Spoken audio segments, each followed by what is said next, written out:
السلام علیکم ورحمۃ اللہ وبرکاتہ۔ میرے پیارے آقا علیہ الصلوۃ والتسلیم کے پیارے دیوانوں، خاتون جنت حضرت فاطمۃ الزہرا رضی اللہ تعالی عنہا کی کنیزوں، گلدستہ سیرت النبی صلی اللہ علیہ وسلم کے درس نمبر 19 میں آپ تمام کا استقبال ہے۔ ہم سن رہے ہیں اللہ کے پیارے محبوب صلی اللہ علیہ وسلم کے معجزات کے تعلق سے۔ کل کے درس میں ہم نے یہ سنا معجزہ کسے کہتے ہیں، اور ساتھ ہی حضور اکرم صلی اللہ علیہ وسلم کو رب تبارک و تعالیٰ نے کتنے معجزات عطا کیے، اور پھر ساتھ ہی ہم نے حضور اکرم صلی اللہ علیہ وسلم کے چند معجزات کے تعلق سے بھی سماعت کیا۔ انشاءاللہ اسی باب سے آج بھی ہم حضور اکرم صلی اللہ علیہ وسلم کے کچھ معجزات کے تعلق سے سماعت کریں گے۔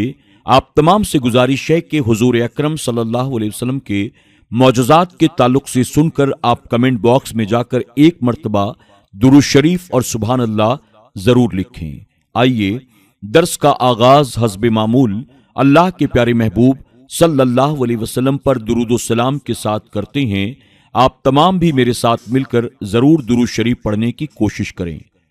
الصلاۃ والسلام علیک یا رسول اللہ، الصلاۃ والسلام علیک یا حبیب اللہ، الصلاۃ والسلام علیک یا نبی اللہ، وعلی آلک واصحابک یا نور اللہ صلی اللہ تعالی علیہ وسلم۔ پہاڑوں کا سلام کرنا۔ حضرت علی رضی اللہ تعالی عنہ کہتے ہیں کہ ایک مرتبہ حضور انور صلی اللہ علیہ وسلم کے ساتھ مکہ مکرمہ میں ایک طرف کو نکلا تو میں نے دیکھا جو درخت اور پہاڑ سامنے آتا اس سے السلام علیک یا رسول اللہ کی آواز آتی ہے، اور میں خود اس آواز کو اپنے کانوں سے سن رہا تھا۔ ترمذی شریف حدیث نمبر 203۔ اسی طرح حضرت جابر بن سمورہ رضی اللہ تعالی عنہ کہتے ہیں کہ رسول اللہ صلی اللہ علیہ وسلم نے فرمایا کہ مکہ میں ایک پتھر ہے جو مجھ کو سلام کیا کرتا تھا کہ میں اب بھی اس کو پہچانتا ہوں۔ ترمذی شریف حدیث نمبر 203۔ پہاڑ کا ہلنا۔ بخاری شریف میں یہ روایت ہے کہ ایک دن حضور اکرم صلی اللہ علیہ وسلم اپنے ساتھ حضرت ابو بکر، حضرت عمر، حضرت عثمان غنی رضوان اللہ تعالی علیہم اجمعین کو لے کر احد پہاڑ پر چڑھے۔ پہاڑ جوش مسرت میں جھوم کر ہلنے لگا۔ اس وقت آپ نے پہاڑ کو ٹھوکر مار کر یہ فرمایا کہ ٹھہر جا، اس وقت تیری پشت پر ایک پیغمبر ہے اور ایک صدیق ہے، اور دو یعنی حضرت عمر اور عثمان شہید ہیں۔ بخاری شریف حدیث نمبر 519۔ مٹھی بھر خاک کا شاہکار۔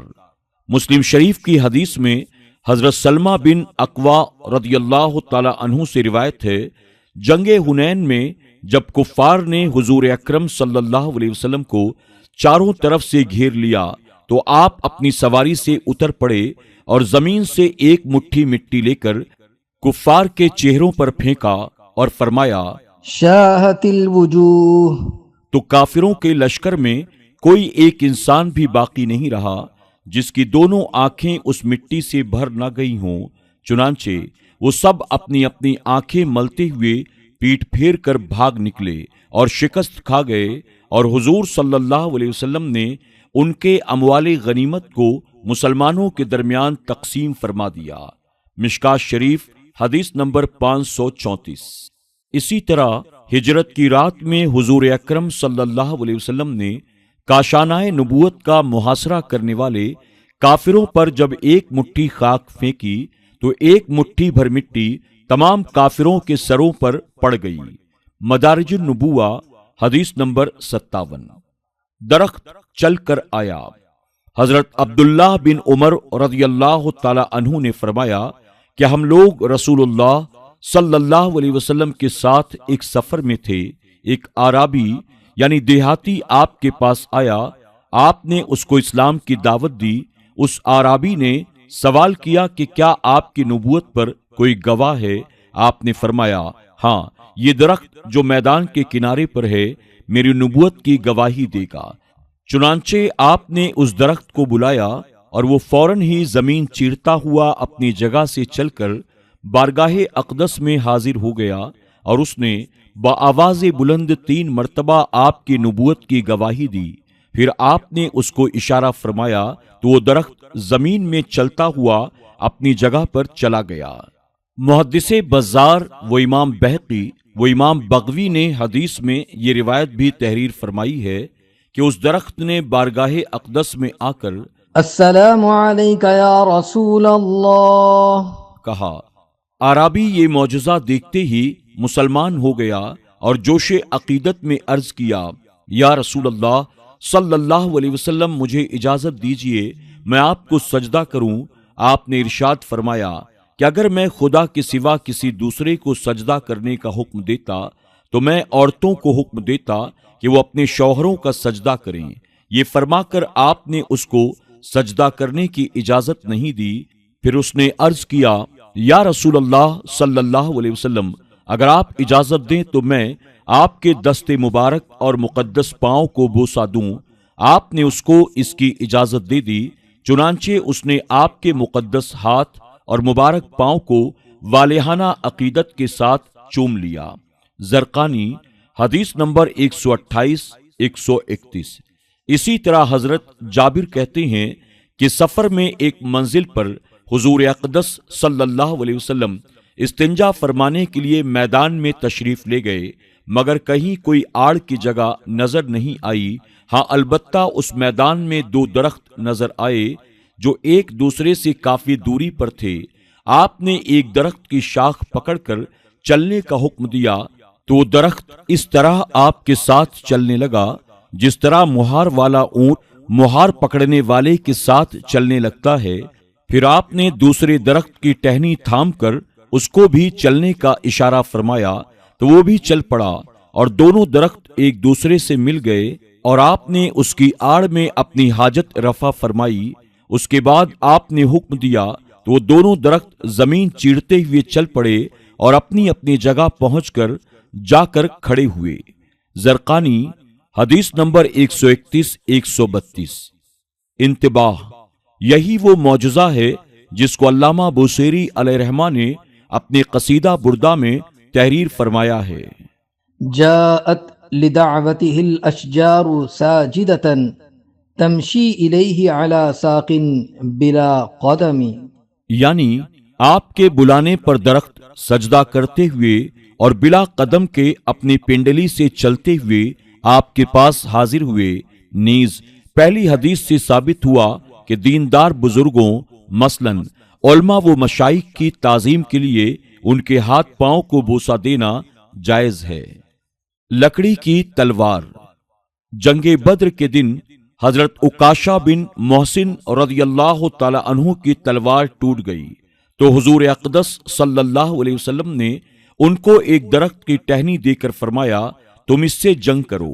وہ ٹہنی ان کے ہاتھ میں آتے ہی ایک نہایت نفیس اور بہترین تلوار بن گئی، جس سے وہ عمر بھر تمام لڑائیوں میں جنگ کرتے رہے، یہاں تک کہ حضرت امیر المومنین ابو بکر صدیق رضی اللہ تعالی عنہ کے دور خلافت میں وہ شہادت سے سرفراز ہو گئے۔ اسی طرح حضرت عبداللہ بن جہش رضی اللہ تعالی عنہ کی تلوار جنگ احد کے دن ٹوٹ گئی تھی تو ان کو بھی رسول اللہ صلی اللہ علیہ وسلم نے ایک درخت کی شاخ دے کر ارشاد فرمایا، تم اس سے لڑو۔ وہ حضرت عبداللہ بن جہش رضی اللہ تعالی عنہ کے ہاتھ میں آتے ہی ایک براق تلوار بن گئی۔ حضرت عبداللہ بن جہش رضی اللہ تعالی عنہ کی اس تلوار کا نام ارجون تھا۔ یہ خلفائے بنو عباس کے دور حکومت تک باقی رہی، یہاں تک کہ خلیفہ معتصم باللہ کے ایک امیر نے اس تلوار کو 22 دینار میں خریدا، اور حضرت عکاشہ رضی اللہ تعالی عنہ کی تلوار کا نام اون تھا۔ یہ دونوں تلواریں حضور اکرم صلی اللہ علیہ وسلم کے معجزات اور آپ کے تصرفات کی یادگار تھی۔ مدارج النبوہ حدیث نمبر 123۔ جانوروں کا سجدہ کرنا۔ احادیث کی اکثر کتابوں میں چند الفاظ کے تغیر و تبدل کے ساتھ یہ روایت مذکور ہے کہ ایک انصاری کا اونٹ بگڑ گیا تھا اور وہ کسی کے قابو میں نہیں آتا تھا، بلکہ لوگوں کو کاٹنے کے لیے حملہ کیا کرتا تھا۔ لوگوں نے حضور اکرم صلی اللہ علیہ وسلم کو مطلع کیا۔ آپ نے خود اس اونٹ کے پاس جانے کا ارادہ فرمایا تو لوگوں نے آپ کو روکا کہ یا رسول اللہ صلی اللہ علیہ وسلم، یہ اونٹ لوگوں کو دوڑ کر کتے کی طرح کاٹ کھاتا ہے۔ آپ نے ارشاد فرمایا مجھے اس کا خوف نہیں۔ یہ کہہ کر آپ آگے بڑھے تو اونٹ نے آپ کے سامنے آ کر اپنی گردن ڈال دی اور آپ کو سجدہ کیا۔ آپ نے اپنا دست شفقت پھیر دیا تو وہ بالکل ہی نرم پڑ گیا اور فرمانبردار ہو گیا، اور آپ نے اس کو پکڑ کر اس کے مالک کے حوالے کیا۔ پھر یہ ارشاد فرمایا خدا کی ہر مخلوق جانتی اور مانتی ہے کہ میں اللہ کا رسول ہوں، لیکن جنوں اور انسانوں میں جو کفار ہیں وہ میری نبوت کا اقرار نہیں کرتے۔ صحابہ اکرام نے اونٹ کو سجدہ کرتے ہوئے دیکھ کر عرض کیا کہ جب جانور آپ کو سجدہ کرتے ہیں تو ہم انسان کو تو سب سے پہلے آپ کو سجدہ کرنا چاہیے۔ یہ سن کر آپ نے ارشاد فرمایا اگر کسی انسان کا دوسرے انسان کو سجدہ کرنا جائز ہوتا تو میں عورتوں کو حکم دیتا کہ وہ اپنے شوہروں کو سجدہ کریں۔ مشکات حدیث نمبر 540۔ میرے پیارے آقا علیہ الصلوۃ والتسلیم کے پیارے دیوانوں، خاتون جنت حضرت فاطمۃ الزہرا رضی اللہ تعالی عنہا کی کنیزوں، آج کے درس میں بس اتنا ہی۔ انشاءاللہ حضور اکرم صلی اللہ علیہ وسلم کے اور بہترین معجزات ہم کل کے درس میں سماعت کریں گے۔ آپ حضور اکرم صلی اللہ علیہ وسلم کے معجزات کو سن کر کمنٹ باکس میں ایک مرتبہ سبحان اللہ ضرور لکھیں۔ السلام علیکم ورحمۃ اللہ وبرکاتہ۔